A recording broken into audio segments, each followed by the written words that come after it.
Hi, Rich Tehrani coming to you from the TMC Newsroom. Thanks so much for watching. We're at Interop 2010 in Las Vegas. On the program today is Ryan Woodings, who is with a company called Metageek. His title is Chief Geek. How are you, Ryan? Good. How are you doing, Rich? So you're a company founder. Yes. And your company does?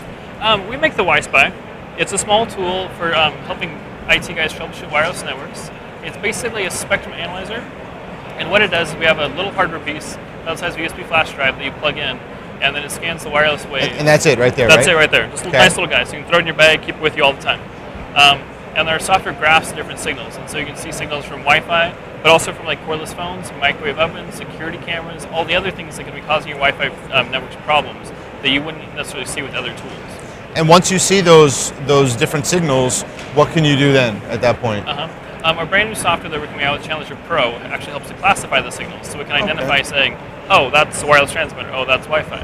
And once you do that, then we also have device finder mode that can go and help track down where the signal is coming from. Okay. And we have a directional antenna that helps you with that, so you can kind of track it down whether it's coming from somewhere in your office or from the neighbor's office. And then you have to deal with it yourself, you know. And who's your target customer? Our target customer is IT guys from small, medium business. We have a lot of customers in universities and hospitals where they have a lot of wireless networks, but it's always constantly changing. Okay. University students are turning things on and off. They're putting rogue access points in. They're putting all sorts of things in the dorms. So it's really, it's a constant problem. Our tool is reasonably priced, and so you can give it to your student IT guys, and they can go out there and use it. If they break it, oh well, you can always buy another one. That's our main target audience. What's the range of price? $100 to $600. $100 to $600. Yeah. Depending on depending on features, we have one that just does 2.4 gigahertz, and that's $100. And we have one that has external antenna, better amplifier in it, that's $200. And then we have one that does dual band with 5 gigahertz for more enterprise stuff, that's $600. Do you get a lot of feedback from customers in terms of how it's helped them and what they've done with it? Yeah, we've actually had quite a bit of feedback. We've had some in like warehouse situations. They were the access point vendor, and their customer said, oh, your access points are broke, something's wrong.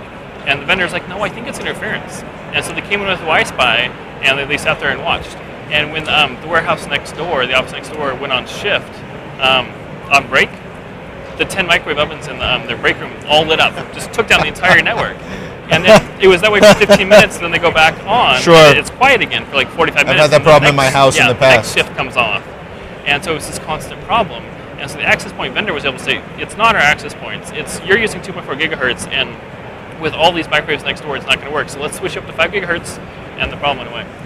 So it seems in an office, I mean, with all of the growth of Wi-Fi, where consumer electronics devices have Wi-Fi, and you've got phones and you've got laptops, that interference is going to be a continuing problem, meaning you're in a pretty good part of the market, correct? Yes, I think so. 2.4 gigahertz, there's all sorts of devices out there, like you mentioned, and it just becomes more and more a problem because more and more offices are putting wireless into their offices. Sure, I mean, there's cordless phones, there's DECT, there's I think Plantronics even has at least one headset which is in that frequency range as well. Yeah, we used to have that problem. Our neighbors had a bunch of Plantronics headsets that they would be on all these conference calls all day long, and it just wiped out our 2.4 gigahertz band completely.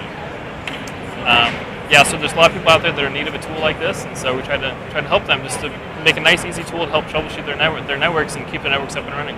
So final question, what's next for the company? Next for the company, we're looking at making it easier to identify other devices. So if you haven't seen like a cordless phone signal before, you can identify what it is, and also work on reports so that the IT guy can then send a report to his boss saying, hey, this is what I found, this is what it was. Great. All useful things. And thanks for being on the program today. This was great.